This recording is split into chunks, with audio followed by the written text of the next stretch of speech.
Our Way, with yours truly, Paul Anka, and my buddy, Skip Bronson, is a production of iHeartRadio. Hi, folks. This is Paul Anka. And my name is Skip Bronson. We've been friends for decades, and we've decided to let you in on our late-night phone calls by starting a new podcast. And welcome to Our Way. We'd like you to meet some real good friends of ours. They're leaders in entertainment and sports. Innovators in business and technology, and even a sitting president or two. Join us as we ask the questions they've not been asked before, tell it like it is, and even sing a song or two. This is our podcast, and we'll be doing it our way.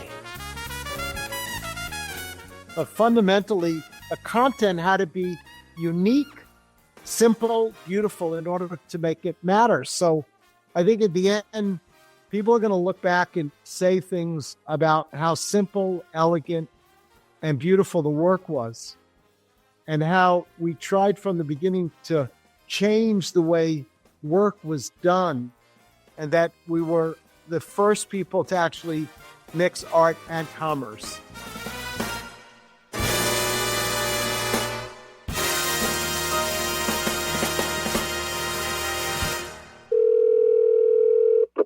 Mr. Bronson. Oh my God. I was getting nervous. I went 2 days without speaking to you. I think that's a record. Is that true? Yeah. You know, you and I have spoken about Peter Arnell, and I think he's got a lot to say. I think marketing and branding. I mean, it's like rapid fire. I call it rapid fire creativity. That's really what it's about with him. I mean, he's just a machine gun of ideas and thoughts, and people don't realize so many products out there that he's had his hands on. It's just literally mind-boggling. No one like him. I mean, no one has ever done that. That's right. That's right. And you know, the funny thing is, he's just recuperating. Got hit by a truck. You know, Yeah. Peter, I worked with him. Yeah. I mean, I don't know that we'll have time to even get to that. But crossing the street in New York, where he's so relevant, gets hit by a truck. I had pictures from the hospital. Wires, I mean, every bone, but I mean, you have no idea the shape this guy has been in for the last, 8-9 months. Finally winds up in a clinic in Switzerland to straighten him out. This guy was totaled by a truck. Truck gonna hit him. Speaking of he's still going strong. Speaking of shape, don't forget he lost 250 pounds. That's right. At one That's point. right. He had an orange diet. You weighed 400 pounds. He weighed 3 of me. Exactly. Because we talked about it. He was on me. How do your health? And blah, blah, blah. I said, Jesus, Peter, you were 3 of me. But he's a fascinating guy. He really is. You're going to really enjoy him. He would say he's adorable. You know, I was speaking to him on the phone the Yeah. other day, and he said, you know, we have to do this in 2 parts because it's going to be so great. I said, okay, let's get 1 part done, and then we'll go out. We'll worry about that later. Yeah, but it's we got to true. You know, touch if on you look at the things that he's done, Yeah. you know, the BlackBerry, Pepsi, and Pepsi, and Chanel, DKNY, on and on and on. Yeah. cars that he's been he's really something else. A really one of one. There's never been anyone like him. It's just That's right. And he's still going strong. That's And I what's know cool he about loves it. you to death. Well, he's got good judgment. He always has. Of course, we know that. Who didn't know that? And he and I have great mutual friends. So it's going to be fun. I'm looking forward to talking to him. Yeah. You know him better than anybody, but I'm just starting to get to know him, and I really enjoy him. So. Yeah. Okay. So here we are, buddy. All right. All right. Sleep warm. Love you too. Thanks. And till Talk next soon. time. Bye.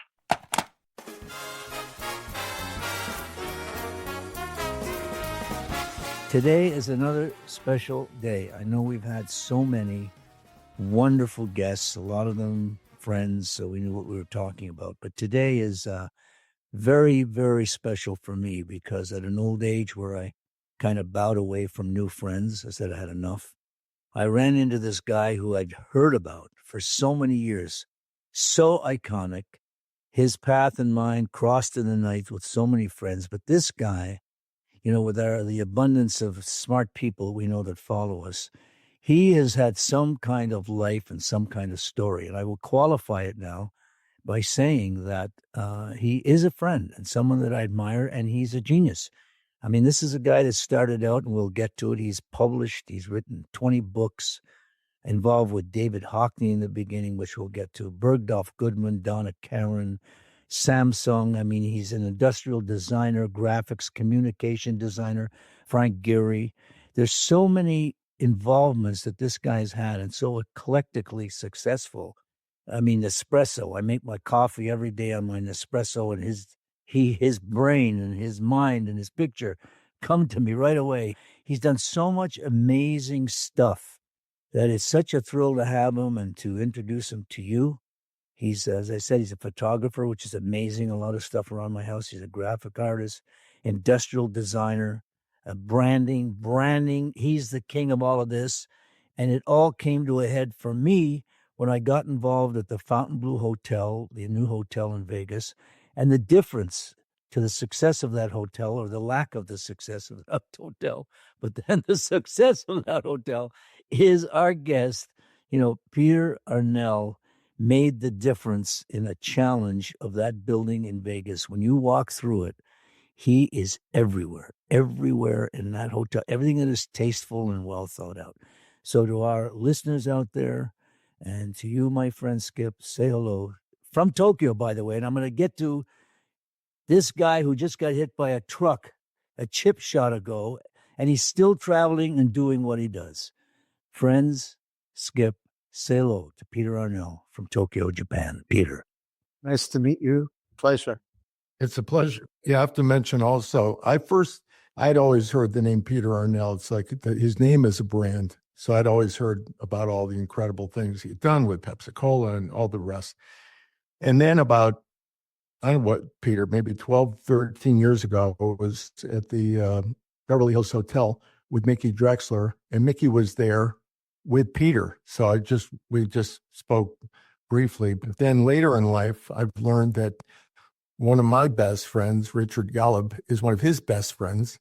And so I've gotten to know him through Richard, but it's a treat for me to have you on our show today. Thank you so much. It's great to be here. It is amazing how Paul and I, in the last couple of years, through not easy situations, Paul, have managed to, stay on track. Paul is an incredible coach and an amazing leader. And so I stepped into his world a couple years ago, and he was doing a podcast, actually. And he started mentioning his relationship to Fontainebleau, and we jumped on that. In fact, the launch, December 13th, 2023, I can absolutely say without exception that the connection, the DNA, the power of that evening was 100% due to Paul's incredible scripting of that evening and that performance on his own. He had the entire world enthralled in his storytelling and his music and his history. And it all took place in no more than 15 minutes on a stage in the middle of chaos, bracketed by a lot of opening craziness and another performer who was, shall I say, Paul, not necessarily focused that night.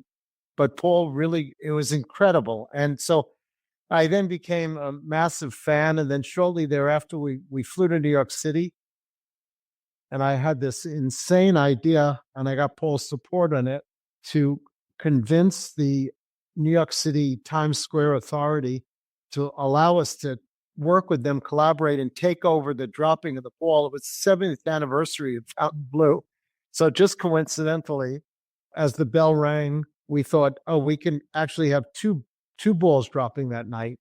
That whole ball is made up of geodesic dome triangles that look like a bow tie. So if you change the patterns, then you could brand it. And we did. We shared in common that design that was there. So I identified that. Broadway, turn of the century, was called the bow tie when 7th Avenue and Broadway crossed. So bow tie, geodesic dome. It couldn't have worked unless Paul got on stage and actually took over Broadway, which he did. But as he stood by the side of the building where he originally went to, I guess, signed his first contract. So it was just an extraordinary moment. And of course, the power of that incredible history the intelligence, the amount of knowledge in both, connecting to an audience and storytelling that Paul has is unprecedented. So I've learned a lot. I'm in awe of Paul and I love him dearly. And I look forward to a long, long continued relationship with him. And Paul has always spoken about you.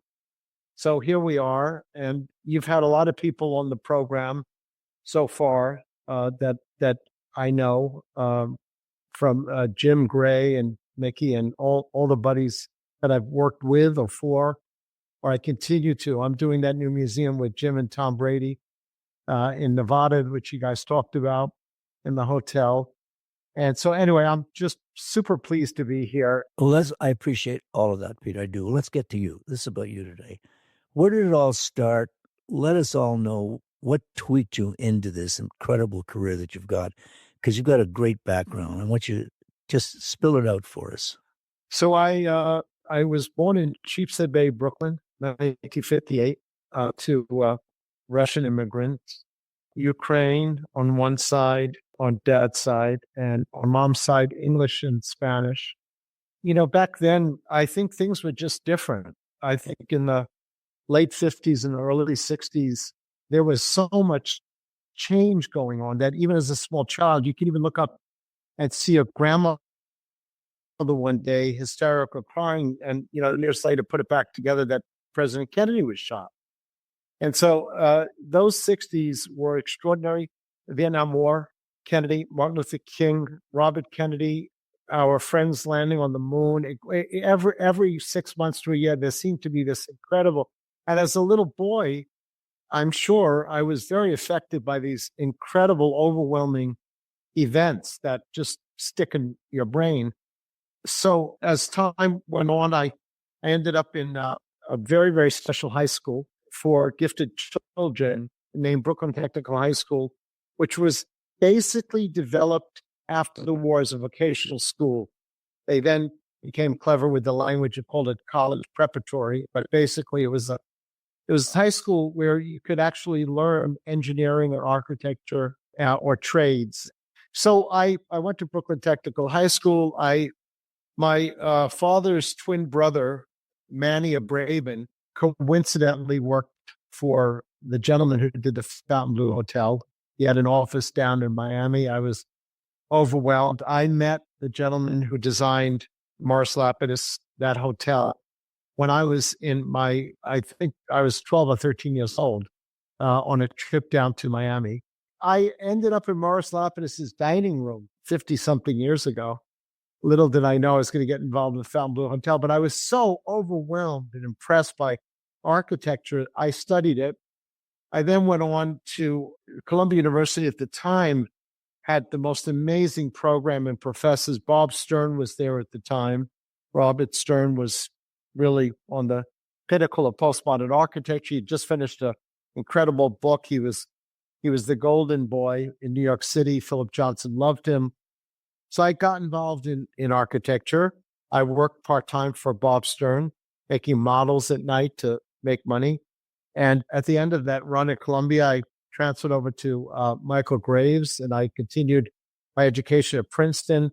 Michael had become the godfather of this new movement at the time that was incredible. He had just finished becoming one of the whites with Charlie Gwathmey and John Haydock and Richard Meyer, and he moved on to this postmodern new plateau. And I was good at making models and getting stuff done.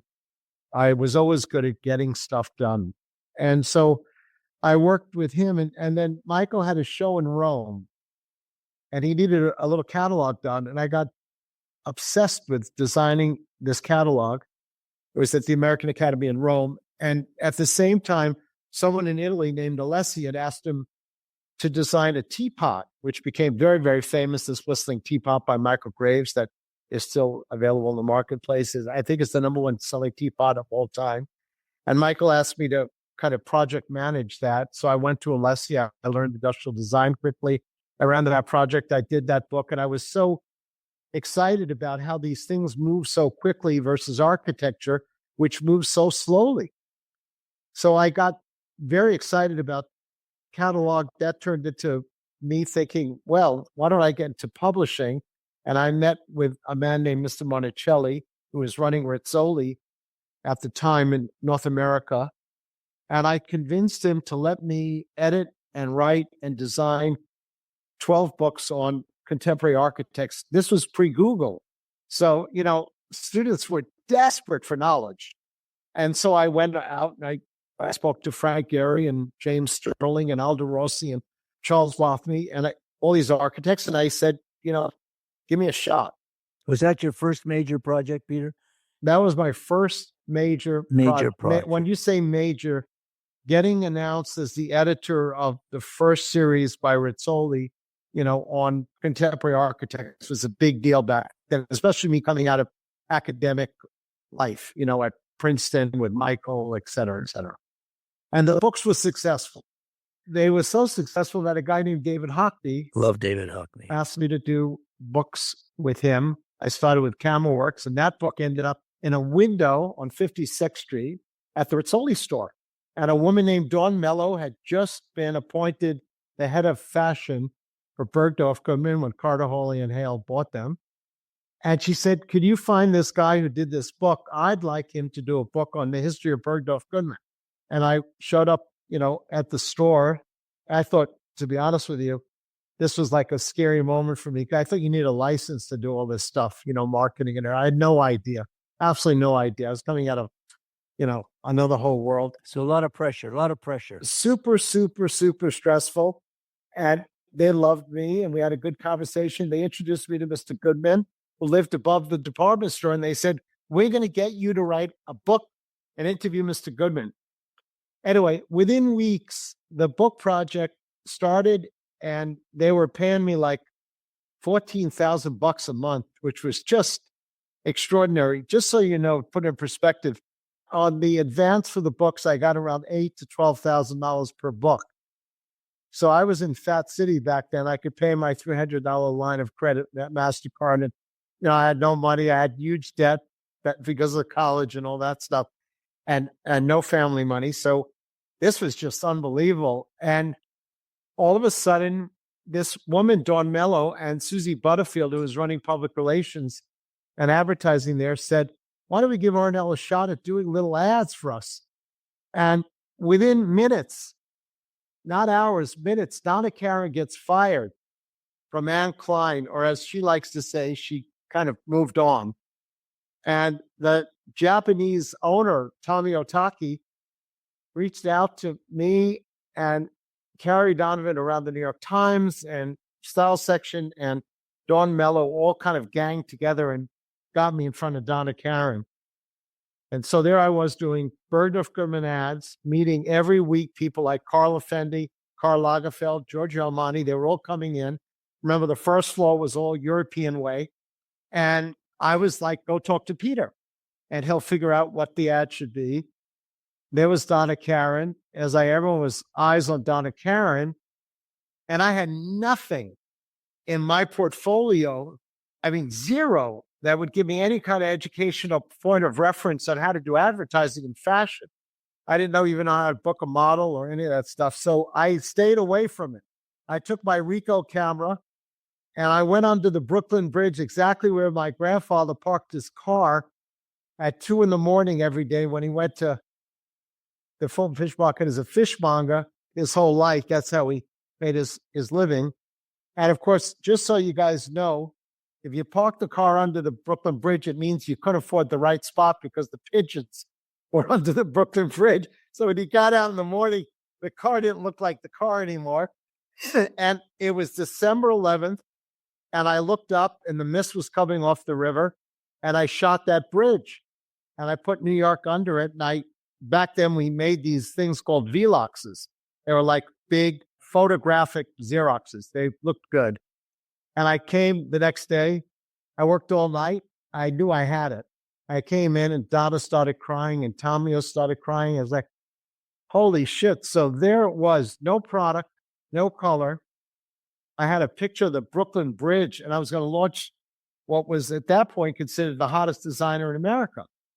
So something was on my mind about what does it look like when you actually turn the camera around and show somebody an environment or a culture or an idea versus a photograph. Photographing an idea is very different than photographing clothes. Something's very specific versus creating a conversation or connection. And then once that picture we ran it once in Women's Wear Daily, it was explosive. It was like, holy mackerel, what the hell is this? And everybody on 7th Avenue, including all over the world in fashion, came running. Armani and Biblos and, Ungaro and Valentino, they all wanted to know who this guy was. He was an architect doing architecture books who works with an artist named David Hockney, who Dawn Mello at Bergdorf loves, and is shooting pictures of Brooklyn Bridge. So I realized what had happened. And what had happened, Paul, was at that moment, the impact of a child being shown a riderless horse coming up the avenue named Charlie during the funeral of a president who had been assassinated with the boots in backwards. I was like, the entire world that day stopped to look at what's not there. And it must have connected to my brain from a marketing, branding, design point of view, conceptually, that what is not there is much more powerful than it's there, because everyone asked the right questions at that point. So I continued on that path of trying to connect people. I never shot pictures in color because I think that's distracting. I think black and white photography gives you the form factors, the idea, the clarity, the simplicity, which I believe in. And then I was going against the grain, and we grew and grew, and it was explosive. But I was the boutique guy doing, boutique agency doing fashion stuff for a long time. And then this wonderful husband and wife showed up at my 91 or 2 at my desk, Korean folks from Seoul. He was the chairman of Samsung. He came on his own with his wife, Madam Lee. And he said, my wife loves what you're doing for Donna Karan. Could you conceive of something for this company I have called Samsung? And that's really where we shifted quickly. And the company grew tremendously. And I ended up in Seoul. And I proposed 3 things to him to do a power brand. I showed him that if GE is having his company do microwave ovens, and they're selling it for $99 in white underneath the counter in Good Housekeeping magazine, and he's selling unbranded product for $19 in Asia, that if we could have a brand, it would change his entire economics. And it wasn't good enough. I did it, and I did breakthrough stuff for them, and I came up with all different kinds of incredible communications, but it wasn't enough. And I raised my hand. I said, we have to shift from a manufacturing mindset to a design mindset. And I went out to Art Center College of Design, Pasadena. His niece at the time, Mickey Lee, who owns CJ Entertainment, who's very powerful now in the entertainment. She won the Academy Award a couple of years ago for the first movie ever that Korea received Academy Award for. She's the queen of K-pop and K-con and everything else.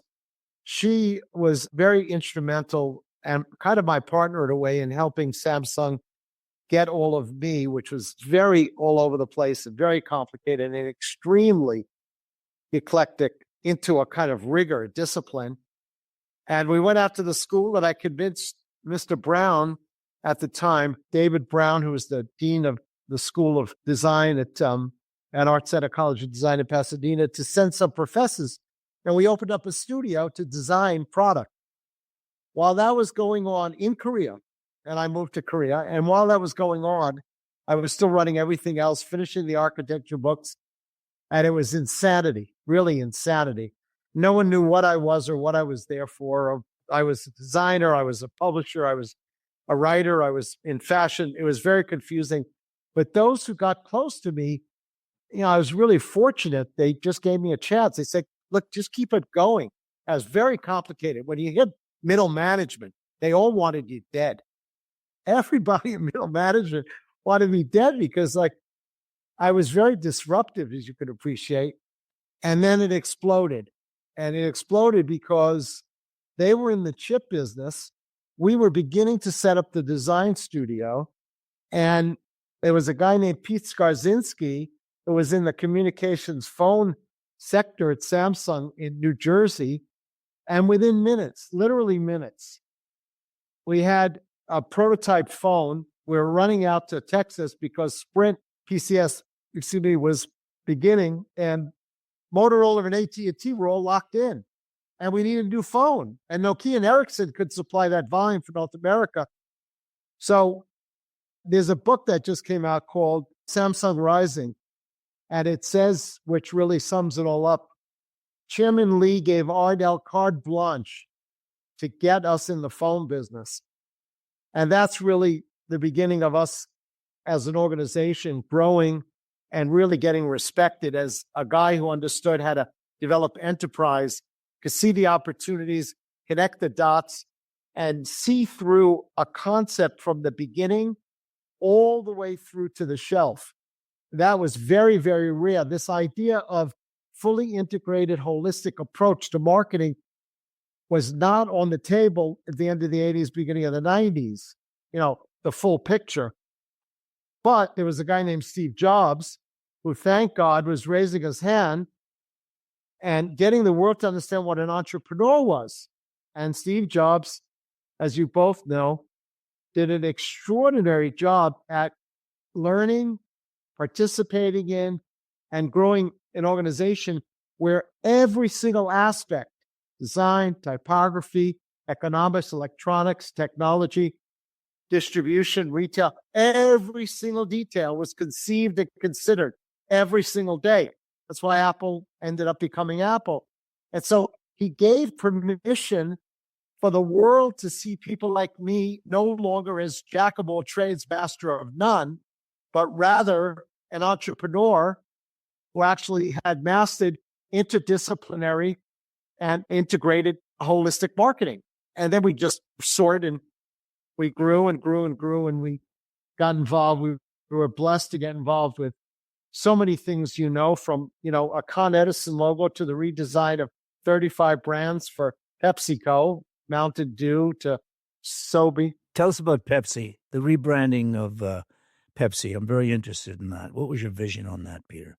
I was in Hong Kong when we got the assignment, and I was doing market research. This thing called emojis was new to the world. Clearly, back then, you could read or look or find trend in Europe and Asia that was going to hit America 5, 8, 12 years ahead of time if you were really living in the street, which I love to do, whether it's Japan or Hong Kong or England. Anyway, you could really smell trend. And those things aren't things to copy, but they're things that influence. And you could see how those things would become original thinking that could affect a marketplace. So we were in Hong Kong, and Indra Nooyi had just taken over as chairman. She had just come back from a meeting with Steve Jobs. She wanted to go out there to learn about design and how design and design-led innovation could affect growing the business and evolving it. Anyway, she just was very hot to really make change. The problem at Pepsi, which continues to be the problem, is that they sell sugar water. And so in the long run, design cannot affect good packaging, good logos, good marketing.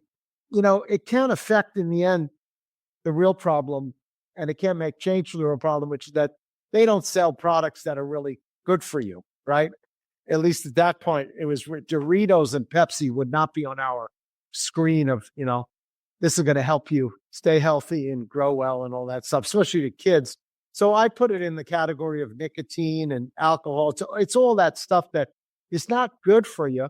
However, you're a young business growing, and there's a lot of money to be made in design and all this stuff. So I kept my mouth shut and my head down. And they also own Quaker, and they had me on a bunch of stuff there, and, better products and Sobe and water and a whole bunch of things. So we took it all on, and I saw this emoji, and I realized that a logo doesn't just need to be one logo, it could be a multitude of logos. So when a Pepsi logo that I designed originally came to market, each brand, Pepsi Zero, Pepsi Light, Pepsi,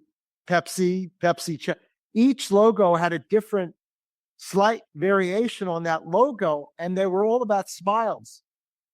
So if you look carefully, I just dropped down the curve that was from the original graphics of the Pepsi signature 100 years ago. And then I just moved them slightly, and then we put them out there. It was super successful, clean, elegant, chic. Got a lot of good results for that. And then they used that and applied it to a ton of things while I was doing root beer with a dog on it, and, Sobe with lizards dancing, with Michael Jackson Thriller music, and going to Super Bowl with Naomi. It goes on and on and on. But the Pepsi experience was extraordinary. It's the first work I did as part of a public company. I had been bought by Omnicom at the time. I was known as John Wren's secret weapon. I was introduced to Pepsi by John Wren. John is an extraordinary man. He recognized the value of having an organization like ours in his organization, and it wasn't easy from the beginning, and it wasn't easy through the 10 years that I was with him because we were different, and that's always complicated. But he introduced us, and he got, us into Sony, Chrysler, Pepsi, and each one of those organizations, I did different things, designed cars, and I became the head of innovation for design at Chrysler Corporation. He got us into Home Depot. The list was long, and our company just grew and grew and grew. And we ended up being about 350 people at that time. I started out with 27 when I started with John, and we became a very important part of the Omnicom offering, of which Pepsi and Chrysler were two of their biggest accounts at the time. Well, you've been a busy boy. I don't know what to stop.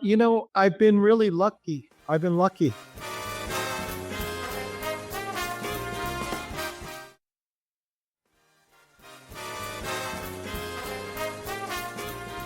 Let me add something or a question. As they say on the news, there's a lot to unpack here, right? Mm-hmm. There's a lot to talk about just from what you were, so articulately explaining to us. But going back to Donna Karan just for a minute. So Donna Karan, who's a friend of our family, and, she had the Donna Karan brand initially, of course. The big thing for her was obviously DKNY. Yes. Who came up with that? The concept of calling it DKNY and the whole, I'm sure you came up with the logo, but the whole thought that, well, let's come up with a parallel brand and let's call it DKNY, which was obviously less expensive, more for the, for the masses and not just the classes. But how'd that first come about? There are two spaces that I always work in with everything that I've ever done that has been successful, and Paul can attest to this.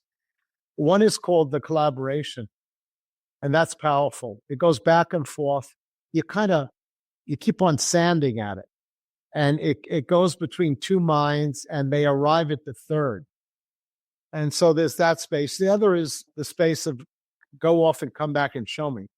The second one works well for certain organizations, but the first one delivers incredible, rich value because in the end, I go away. I always try to explain to people, I have a real date stamp on my work because when I get it right, or if I get it wrong, I'm out. You don't do the Pepsi logo every year. You do it once and then you go, right? So my window is very precise. It's like SWAT. You got to go in, get it, and go out. So there was a woman named Patty Cohen, who's still very close to me and Donna, who was running her advertising and public relations. And she called me one day and said, we've got a real issue. We are doing this incredible volume, but we're at $30 million. Couture in America at the time was not popular. And if you think about the price points that Donna was charging at the time, it was extraordinary what she was getting for, product that was under an American label. And she was fighting Armani and Valentino. And I mean, she had serious competitors. So we looked at it and we realized there's a ceiling there. And so Patty calls us up and says, "Could I come down?" We were in the worst part of town. We were in the fringe of Chinatown. I was at 100 Grand Street in an old bakery building on the first floor where a day to go by that rats weren't, available. This is March 1986 because we launched in 87, in fall of 87. And she came down and, make a long story short, she told us what Donna was up to. Donna was trying to figure out, how do you do a second line? And you got to remember, as I said before, I'm not a fashion guy. At the time, I knew nothing about main floor and bridge lines and second lines and all this stuff. But I just got the sense that we're going to come out with a line that costs less than the other line, right? Same value, less price. And there was precedents in the market, Ann Klein too, which is one of the biggest at the time. And that was owned by the same company that owned Donna Karan. In fact, Donna Karan worked for Ann Klein prior. So I knew they were headed down that path. We're going to go like pyramid top, 30 million, down here, 300 million, down here, $1 billion. It's going to keep on growing, license, underwear, this, that, everything. And it dawned on me that there's probably a better way to do this. And since I didn't know anything, I was quite, I guess, I had zero filter on this one. And I realized that customers who love caviar also eat pizza. The woman who dresses up during the week also has a weekend. Like, that customer has Saturday and Sunday as well. The way the market was looking at it was bizarre. It was like, that's our customer. And weekend doesn't matter. And they don't wear blue jeans. And it's just incredible. So I mocked this thing up inside a book, which I still have, which is big, because I always saw Donna Karan as being big in this next move. Like, it was unbelievable, like worldwide, big voice. And I mocked this thing up in a book. I like books. Remember, guys, I started with books. So my presentations always look like books. I impressed the hell out of everybody. And this one was like 40 by 60. It was like a fairy tale book. And when you opened it up, the first thing on the left was an aerial shot of a can of caviar, and on the right was a pizza.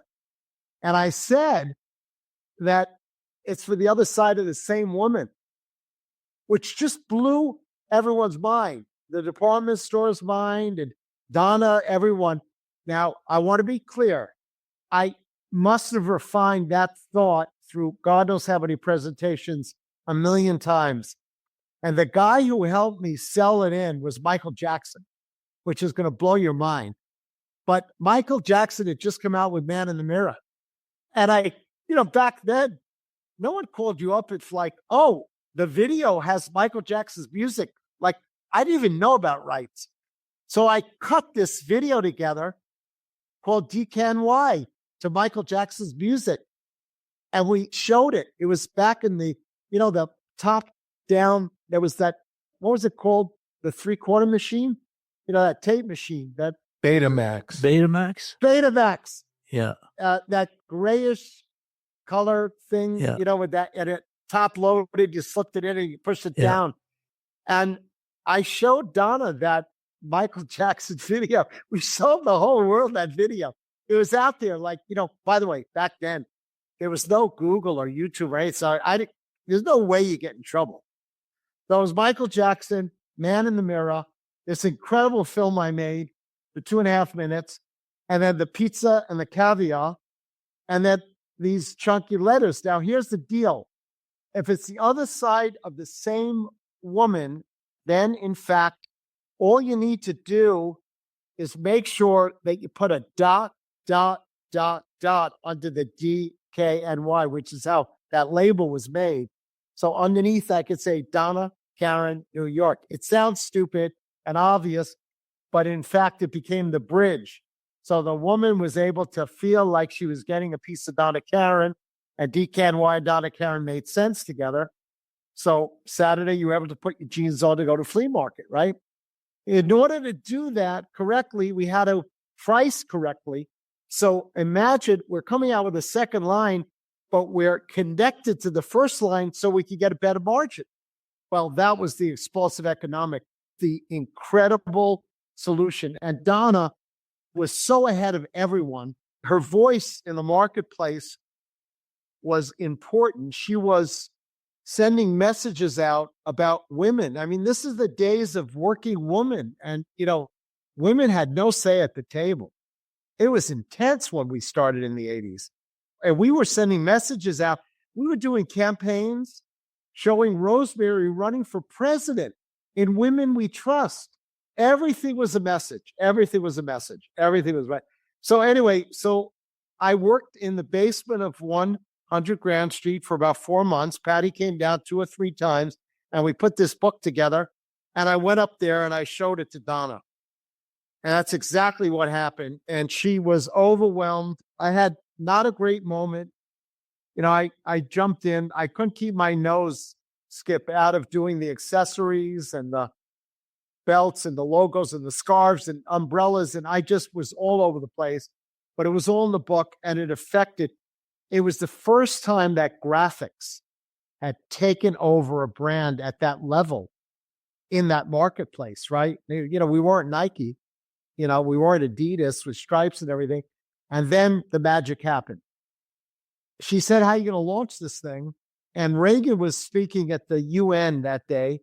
And for $4,000, we got the skywriter, DKNY in the sky. Everyone thought it was a political message. All the cameras moved up to the sky, CNN, NBC. What the hell does that mean? And within minutes later, I got 3 guys from Rome to come and paint the side of Jeff Koons' wall in Soho, which was an impossibility. In the old days, advertising was painted on buildings, as you know, and especially down in Soho, Tribeca, industrial areas of Manhattan. A lot of them still exist.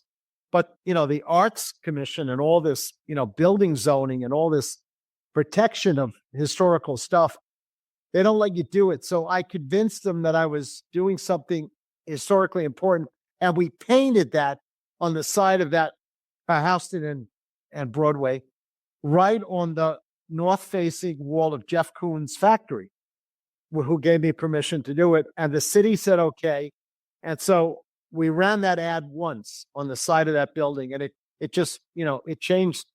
So between the way we acted, the way we saw it, the way we changed the industry, the way pizza and caviar worked together and so on, I would say that I was the conceiver of, the eyes and ears of, the custodian of that vision. But as far as the product goes, which matters, and in the end is the only thing that matters, that was 100% Donna Karan. And she had a woman working with her at the time named Jane, who was working with her just on DKNY, brilliant designer. And the two of them conceived of this other side, and it was explosive. And the company grew $500 million, $1 billion, $1.5 billion. There was a guy there at the time named Steve Russo, who was the president and CEO. And he was just chugging along with Donna, and they were building it, and it went to Asia and Europe. And we serviced that account. And I did everything. I designed the boutiques and the product, all the accessory stuff, the graphics, the jewelry. And it really, to this day, is kind of like what is on the back of my shirt. It was a very important point of all the things I did in my life. And Donna is extraordinary. Speaking of that, I'm just curious because you've done amazing things.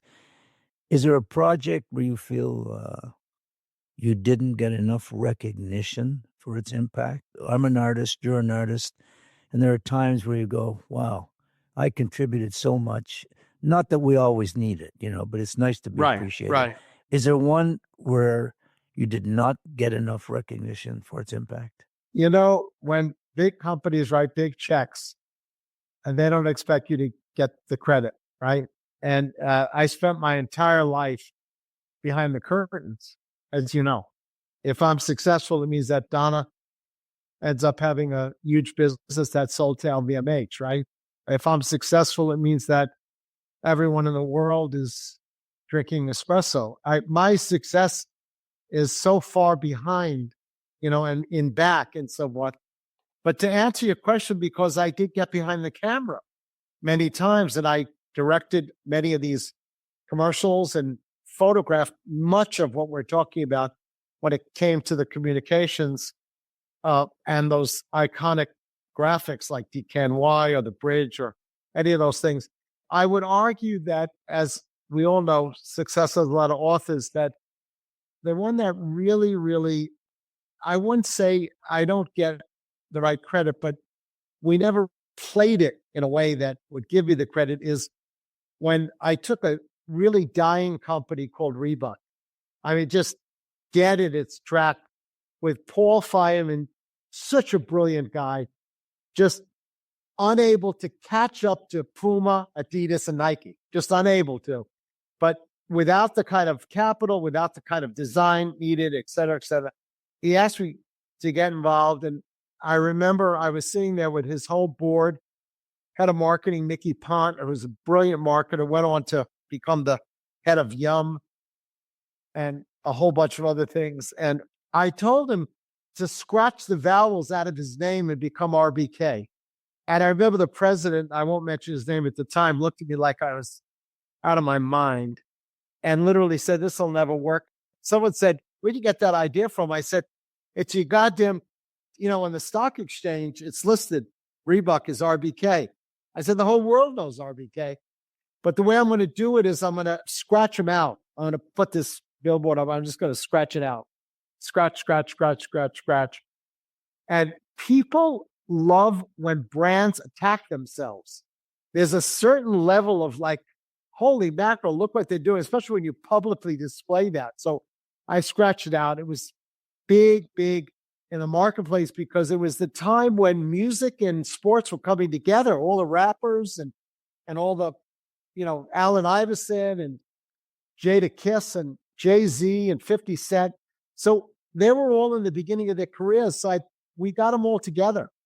And we said to Jay-Z, "Let's do a sneaker, Sean Carter, and let's get you and 50 Cent rapping on TV stuff. And let's get Iverson rapping in his spot." And everything was getting real street and aggressive. So the scratching out of the vowels made sense. I had no money, zero money to do things at that time. So we all made promises like, "We'll give you a line." And then the big moment was, and here it goes. You asked the question, what do I get the least amount of recognition for? Terry Tate, office linebacker, one of the most successful, biggest Super Bowl spots of all time. We could afford an athlete, so we made one up. It was just at the time, remember, it was the beginning of like finding some nasty stuff in a Pepsi can at Congress. Right? Remember, there was a serious garbage going on in offices during the time, between, this is the beginning of the Me Too stuff, So they loved the idea that Reebok had this guy who was just there to protect right. And we put him out there and he just became famous overnight. In fact, we broke the web. 17 months later, Paul, Reebok was sold to Adidas for $2.6 billion.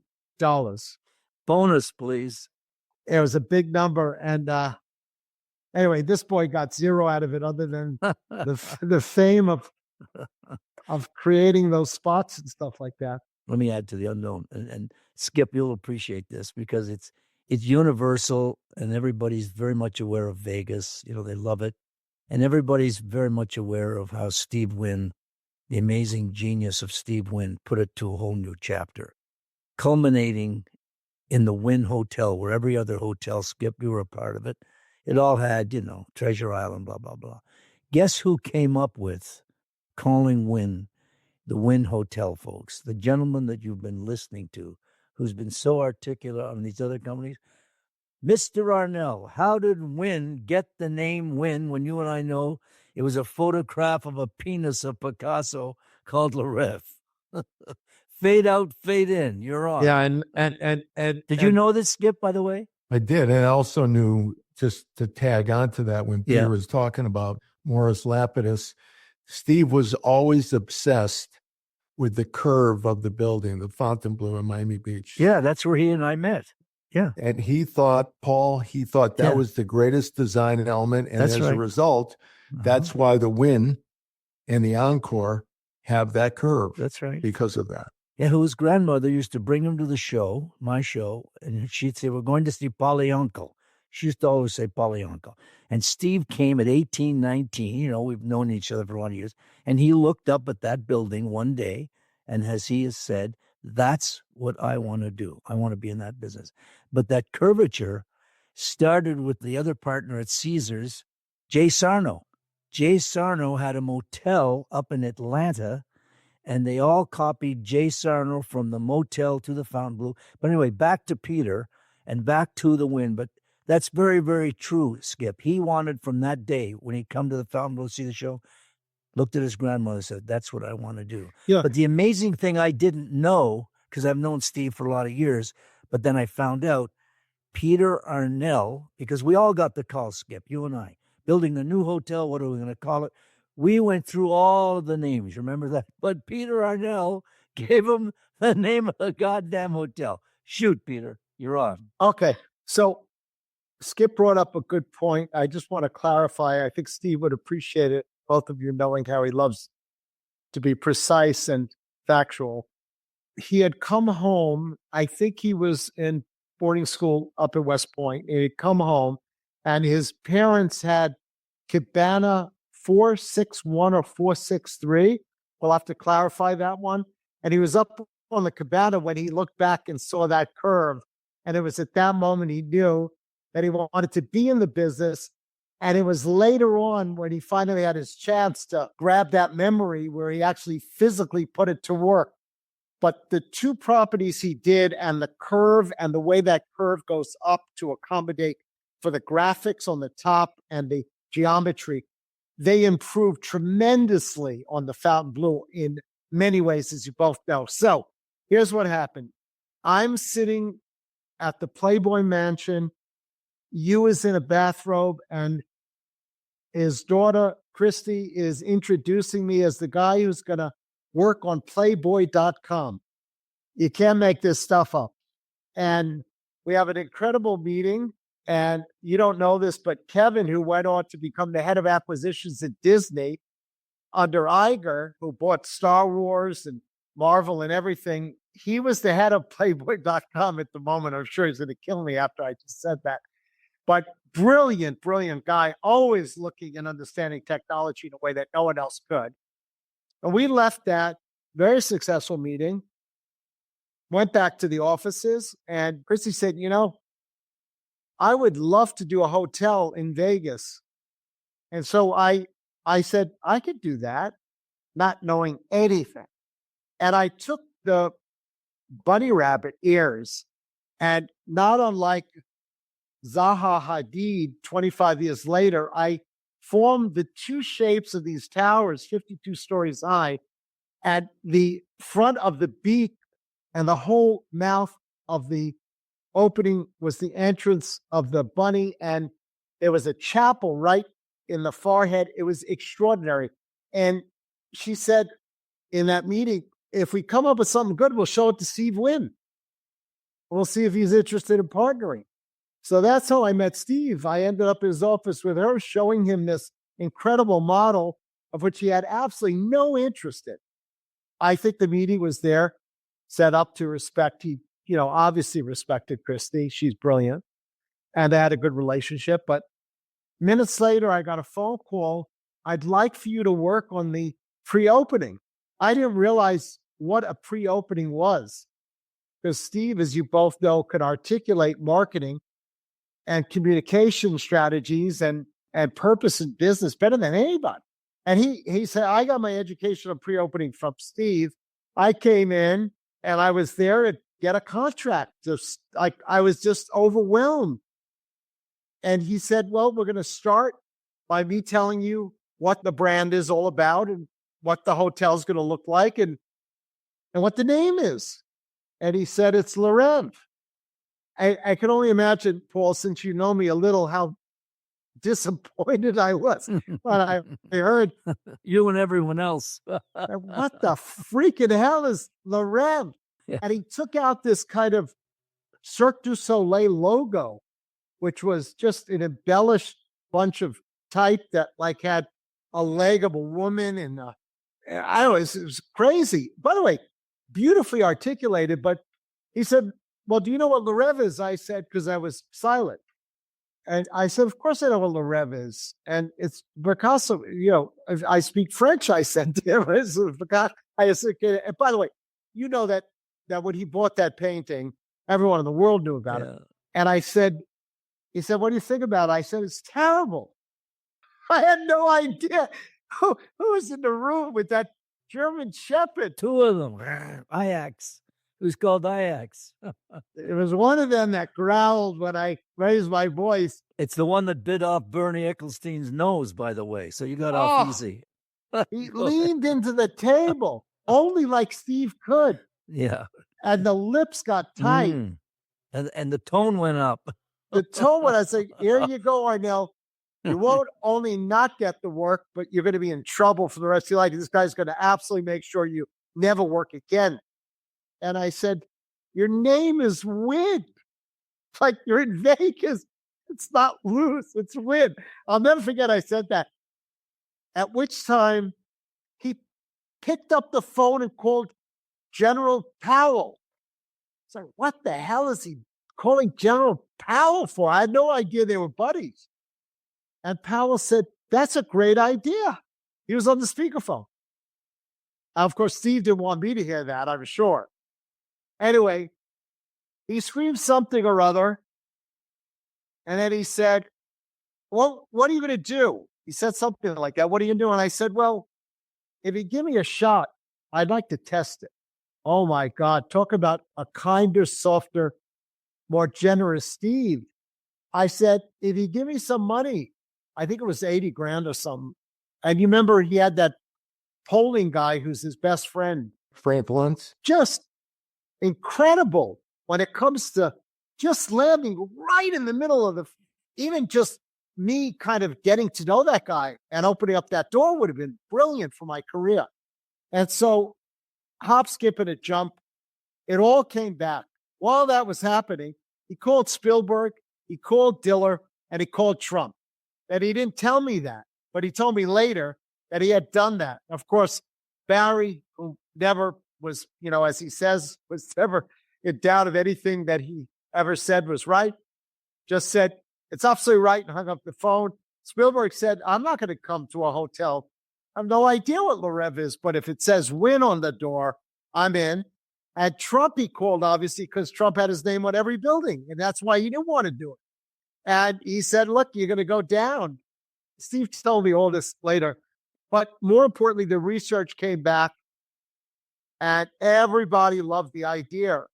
He tested women, he tested men, he tested families, young and old. He did a great job, and they went for it. And, of course, Elaine did something brilliant also. I mean, I don't know if Steve would appreciate me saying this, but it's the truth. She put that dot at the end of it. What I understood from everyone was that she was not in favor because we were 9 months or 11 months out, and all the graphics were done and the napkins were made and, the signs and everything. So that was some hell of a dump, if you know what I mean. But can you imagine years later, I end up working for a sofa and Coke on that property. I go back into the town. The Fountain Blue, so everybody gets it. Fountain Blue, Las Vegas. Yeah. That story, my uncle working for my meeting with him when I was 13, 14, the curve, the wind, the whole thing. And I'm back in Vegas again. Life is funny, huh? How it just goes like this.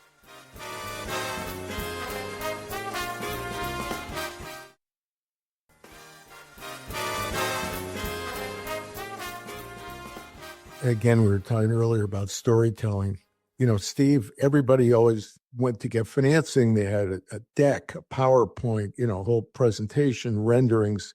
Steve didn't have any of that. He just had a great story, and he's a great storyteller. And to that, you're a great storyteller, and you tell stories through your work. Obviously, that's something you've always done, is you've created storytelling. That's really what this is about. But How would you want people to interpret your work like 50 years from now? What would you want them to say about Peter Arnell? He did this, he did that. I was very fortunate in the early days to get to meet people like David Ogilvy and Jay Chiat, George Lois. These are giants, and these are guys who invented creative Madison Avenue, right? And they all would always say the same thing. And by the way, the reason why we ended up getting bought by Omnicom was because Lee Clow, who ran Giant Day, famous for everything from Apple to Nike, he was the one who had told John Wren that we were a good buy. George Lois had tried to buy us for 20 years and merge the companies. And my first work as a consultant to make a couple shekels, which was not my work, but supportive work for other companies, was for David Ogilvy at Ogilvy and Mather. There was a Mather 2 or Mather 2, I forgot how you pronounce it. And I had done some photography for an AT&T campaign that I never told anyone about. These guys always said the same thing. Make it simple, make it beautiful. Every one of them believed that style mattered. And I realized as I got older and older, you could teach style. It was very hard and it was very limited in the marketplace. And to make something simple, whoa. Now, here's the lesson, Skip. You have 1 second. You always had 1 second. It's not today, Instagram and all this. Everybody had 1 second. And it didn't come on the billboard with a thing that said, if you don't understand this, here's my phone number, call me, I'll explain it. And within a day, if you didn't sell what you were trying to sell, it didn't work. So make it simple, make it beautiful. Beauty had the most incredible ability to attract. We used to call it appeal strategy. It had fancy names. But fundamentally, a content had to be unique, simple, beautiful in order to make it matter. So I think at the end, people are going to look back and say things about how simple, elegant, and beautiful the work was, and how we tried from the beginning to change the way work was done, and that we were the first people to actually mix art and commerce. Because if I approached it from a commercial point of view, I never would have achieved anything from day one. That photograph of the bridge had zero commercial value until I put New York on the Donna Karan, and everyone realized I had pulled a Woody Allen on them, right? It was like, holy mackerel, here's Manhattan, the movie. Like, greatest city in the world, make it here, make it anywhere. I'm showing the Brooklyn Bridge, black and white. It all felt like it had been there. The trust and confidence you need to provide people in good communication is so hard to get people to liberate their cash within seconds and believe that you're valuable. So I've always believed that if you can attract people by shooting ideas, then you can get people to join a brand, not buy a product. And the moment you got them hooked on joining, then they're going to become an advocate, and then they're going to wear it. And the moment they wear it, they're going to be your best voice. And the moment that goes in the marketplace, it goes like wildfire. So he's the guy who was a troublemaker, defied all the rules, did things differently, but always ended up making it simple and beautiful.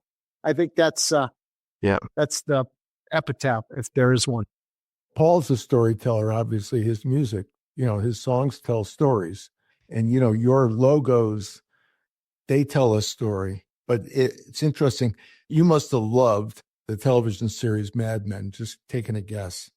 And if they ever did a reboot of that, you'd have to be on that. I mean, there needed to be a Peter Arnell character in there. I'll tell you something. I won't mention his name, but there was a writer who tried to take me down 15, 20 years ago because, when you script what we're talking about, now it's all history, but, I'm designing a car and I'm designing a logo and I'm shooting pictures. Who the hell believes any of that stuff? So this guy really wanted to take me down. But anyway, he named the article Madman. And he said that, they had nothing on me. But it is true that I grew up in the beginning of the 80s. You all saw Scorsese's, The Wolf of Wall Street movie with, that was how it was, guys. As you both know, you said anything to get in the door, and you said anything to get out of the door. Like you got the order, you ran. Right. And you did anything possible. And if you get it done, and it didn't matter. Give me the goddamn camera. I'll shoot the pin. What are you talking about? Gotta hire a photographer. Forget photographer. Who's got time? Just give me a camera. So I acted that way, and I got a lot of people upset. I probably ruffled a lot of feathers in the same way as you just said that people like Paul did. What the hell is a 15-year-old kid doing writing music for Frank Sinatra? And by the way, it was amazing, Skip. The other day, I'm sitting here in Japan. We get up at 7 a.m, a little jet lag, and I put on Christmas music. What's the first goddamn song that comes up? By the way, I know his history almost as good as anyone, and I know nothing. There's so much wiggle, it's unbelievable. And there comes up, this incredible Christmas song. I'm a guy who spent his entire life working with very serious, incredible, brilliant talent. Like I've always been attracted in the music industry. Celine Dion, 30 years with Tina Turner, Michael Jackson designing album covers, and, like for him. And I think, to your point about storytelling, Paul is arguably, not only can he articulate it without singing, but when it gets to the song, it's extraordinary. It's extraordinary. I believe the next 5-10 years for Paul are going to be boundless. And I say that to him a lot. I really believe it. If I could have any impact on it as a brand guy, I think Paul Anka, the brand, it's mythology at a level that is just extraordinary. I got you, and I appreciate it. I love you. But I want to talk about Peter now, the brand. What's ahead of you? What projects are you working on? Do you have a goal? Is there one unfulfilled? Because I know you and your energy. Yes. What's in it for the end of this journey here? Yeah. First of all, I think about that a lot. And I'm going to leave everything in that you just said about me, so don't worry. I appreciate it. I was about to say. But I want to know what Peter Arnell's got his eyes on right now. Tell me. Here's the thing. You didn't ask me the big question, which is, in 47 years, what did you miss that you regret? That's a big question. Peter, in 47 years, and you've been just amazing to listen to. In these 47 years, is there one thing that you regret? I mean, Skip called me and said, you got to ask him that question.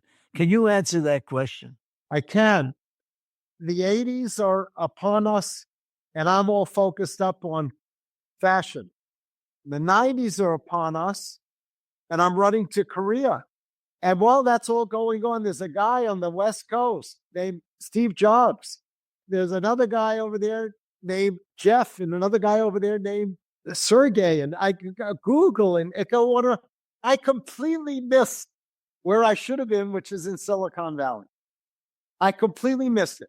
Missed it. So at my age, I'm not going to miss the next one. The next one is all about, in my mind, space. I thought you were going to say the next one is AI. You threw me again. No. You know what? I'll tell you something. I have mentioned, both of you, over and over and over again today, storytelling. You're looking at someone who is obsessed with everything from when Mr. von Braun came over with his boys from Germany to start the Marshall Space Program, which then turned into NASA. I am overwhelmed by space. And I spent my entire life trying to do anything I can to sit in rooms with Jim Lovell and Buzz Aldrin and everybody else. I have weeks and months of work with them. I put them in TV commercials. I've been with them my whole life. All these astronauts I've been to launches and this and that and everything. And so I believe strongly that the AI boys have it covered. Altman and everybody, there's not much I could do. And machine is so powerful if it's organized right. So I don't need to go there. However, space needs storytelling.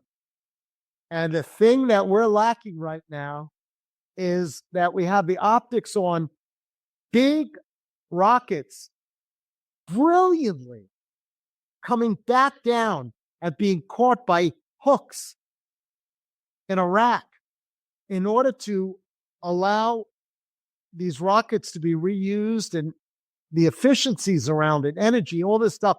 As you both know, Elon has done an extraordinary job. However, I don't think storytelling is something that those guys necessarily focus in on. I think they're engineers and scientists, and they're doing a very important job to achieve what we as Americans and the world at large loves, which is exploration at a level that is unbearable to comprehend. In keeping, Peter, in keeping with that, and Skip will tell you, I want to get your feeling on that subject, Broughton, space, aliens. What do we know? What don't we know? I believe, and I've been reading about it for years, and Skip, I talk to him, he looks at me sometime. I really believe there is a new world order and will open, that there is an alien dynamic in all our lives, and the timing of it is going to happen very soon. What's your feeling along with that whole space concept that you have? Yeah, Are they out there? Are they out there? They are. I That's right. absolutely believe they are. And Yeah. You have to be pretty naive to think we're the only ones, right? I mean, and that's point number one. Point number two is we as Americans did a great job at getting everyone to think about those, alternative life forms, whatever you want to call them. Yes. In a strange way, because we call them aliens. Well, they've been marketing. We branded them. For years. They've been setting us up. They've been brainwashing us with this. I mean, when you read about Christopher Mullen, have you followed him? He used to be admiral in the Navy. Yes. There's so much evidence that they are there and a part of our lives. And I think that that's something that we're all going to have to deal with in the next few years. That those will be. I think Paul. I think Steven Spielberg, when he created the extraterrestrial, E.T. was the first guy who made all of that, truly made all of that beautiful, understandable, and connected it to humanity in a really, really powerful way. Hence, the movie became one of the biggest successes. You know that Steven once said to me, I'll never forget this. We were working on a project together. It was just incredible. He had just the Band of Brothers, and I was working at Chrysler at the time, and I wanted to do this collaboration with the Jeep on the launch of that, and I was working with anyway. He said to me, Peter, sharks don't have soundtracks. And he said, imagine Jaws without John Williams' extraordinary moment. Yeah. And then he went on to say to me, if we can make, he was describing visually how important this scene was in this commercial. And he said, if we could make what the audience sees tap into what they believe it should be, we win. And he went on to explain E.T., that we actually believe, the audience believed that really was an extraterrestrial. He created that, right? And so to your point, he made it all like, before it was scary and these were like one eyes and big heads and green and all this stuff. Having said that, it won't be in the form, Paul, that we expect it to be in. Certainly. They won't look like us, I don't believe. But I think all this work is at some point, they're going to knock on the outside of that rocket and say, we'd like to talk, just like Christopher Columbus planted in America. The Indians said, I think they already have, Peter. I think they've already been in touch, because when you look back at the history of it, it goes back to, years and years ago from Brazil. And I mean, there's story after story, and everything is just culminating. And I really believe they've been in touch with whomever it is. It's not going to be talking like we are. There'll be a frequency, spiritual kind of connection to all of that. But it's just, there's just so much evidence that I absolutely believe that at the right time, because everything in life is timing, that we're going to have to put our arms around that for sure. Skip, it's your turn to respond to Paul's. I was going to ask you, what's your one design that you'd like to show the alien visitors that sort of sums up your work when the aliens get here? Hotel. I'd like to invite him to the beautiful rooms at the Fontainebleau. Now, I think if it was mini M&Ms, I remembered I worked on that for Mr. Wow. Mars. Wow. And it was funny because you know that Mars, the funniest thing is that Mars lost huge market share to Skittles because Skittles took the deal for ET and Mars passed on it. You know, it's so funny. Hey guys, the big guys come out with a disposable razor and they make it blue.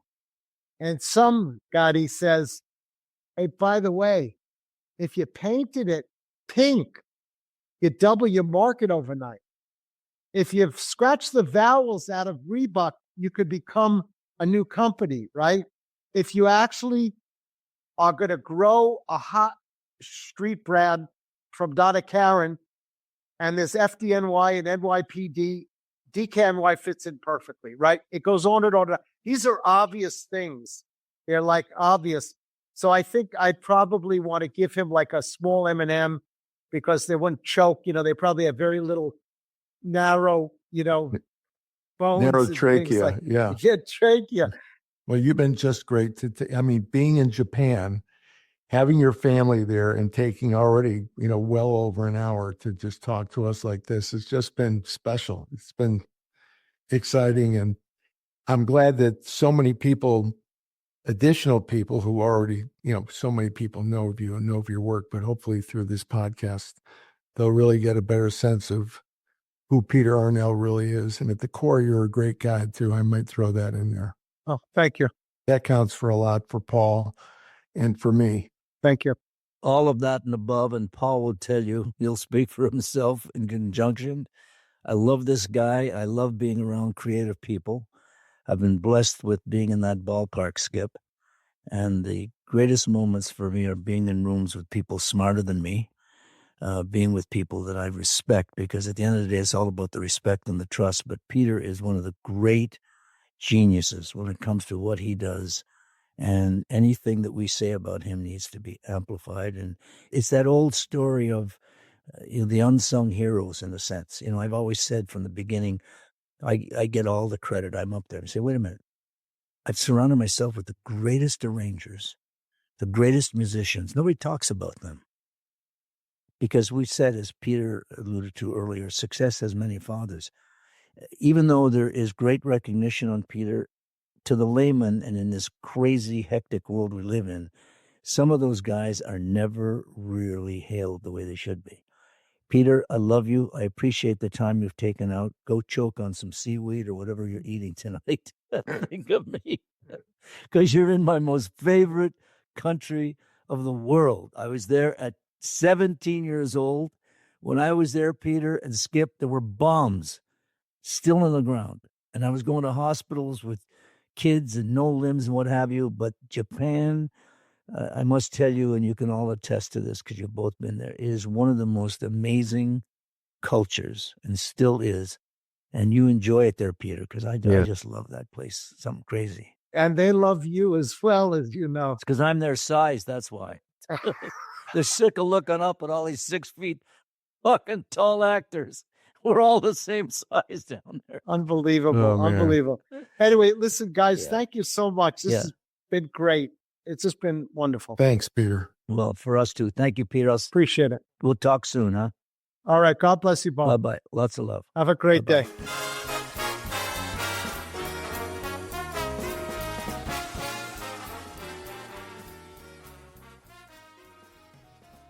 Our Way with Paul Anka and Skip Bronson is a production of iHeartRadio. The show's executive producer is Jordan Runtag, with supervising producer and editor Marcy DePina. It was engineered by Todd Carlin and Graham Gibson, mixed and mastered by the wonderful Mary Dew. If you like what you heard, please subscribe and leave us a review. For more podcasts on iHeartRadio, visit the iHeartRadio app, Apple Podcasts, or wherever you listen to your favorite shows.